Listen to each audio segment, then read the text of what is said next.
सुनील तटकरे, चंद्रशेखर बावनकुळे हे फडणवीसांच्या भेटीसाठी पोहोचलेले आहेत। दोन्ही नेते हे सागर बंगल्यावरती दाखल झालेत। मंत्रिमंडळ विस्ताराबाबत चर्चा होण्याची शक्यता वर्तवली जाते आहे। तर महत्त्वाच्या घडामोडी या सागर बंगल्यावरनं सागर बंगल्यांवरती भेटीगाडीचा सिलसिला सुरू आहे। सुनील तटकरे, चंद्रशेखर बावनकुळे हे मुख्यमंत्री फडणवीसांच्या भेटीसाठी पोहोचलेले आहेत। दोन्ही नेते हे थोड्या वेळापूर्वीच सागर बंगल्यावरती दाखल झाले। मंत्रिमंडळ विस्ताराबाबत या दरम्यान चर्चा होणार असल्याची माहिती मिळाली।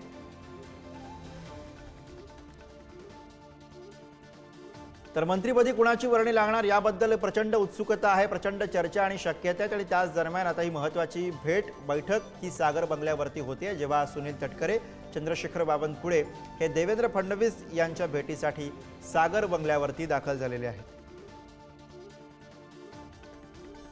भाजप आणि त्याचबरोबर अजित पवारांच्या राष्ट्रवादीचे प्रदेशाध्यक्ष हे सागर बंगल्यावरती देवेंद्र फडणवीस यांच्या भेटीसाठी पोहोचलेत। त्यामुळे या भेटी दरम्यान जेव्हा दोन प्रदेशाध्यक्ष आणि मुख्यमंत्री यांच्यामध्ये ही भेट होते, तेव्हा या दरम्यान मंत्रिमंडळ विस्ताराबाबत काही चर्चा होते का हे पाहणं महत्त्वाचं। ही शक्यता वर्तवली जाते, कारण सागर बंगल्यावरती रात्री उशिरा या सगळ्या भेटीगाठी आणि बैठका होतात।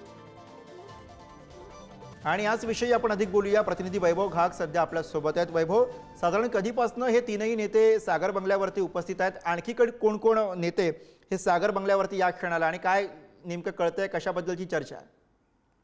गुरु, आत्ताच 15 ते 20 मिनिटं झालेत। सर्वात प्रथम चंद्रशेखर बावनकुळे हे इथं आले। त्यानंतर जे आता नवनिर्वाचित जे अध्यक्ष होणार आहेत विधानसभेचे, ते सुद्धा नार्वेकर हे सुद्धा आता आले होते।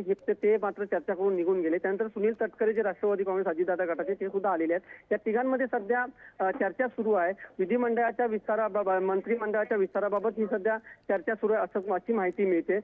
त्या संदर्भात आता तिघेही आतमध्ये चर्चा करतायत। बरोबर, त्यामुळे आता या बैठकीनंतर बाहेर येऊन काही प्रतिक्रिया देतात का यावरती लक्ष ठेवावं लागेल। धन्यवाद वैभव या सगळ्या सविस्तर माहितीसाठी।